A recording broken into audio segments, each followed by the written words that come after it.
সে যতখানি আমার, সে সম্পূর্ণভাবে আমার হোক।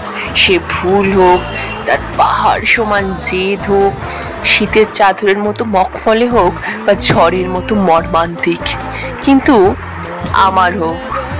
আটানা বা সিকিভাগ যেন অন্য কারো না থাকে। একটু স্বার্থপর হতে ক্ষতি কি?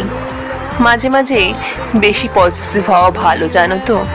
যে সর্বনাশা চোখ দুটো দিন দুপুরে অস্থির করে ফালা ফালা করে দেয়, খানিক অবহেলায় আমি মাটিতে মিশে যাই।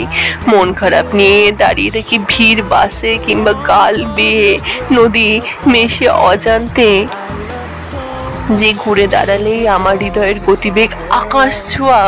হঠাৎ হঠাৎ জড়িয়ে ধরলে মেঘের মতো হালকা লাগে।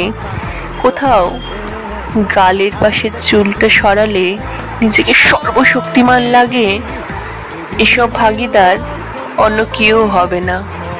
কেন? বলো তো।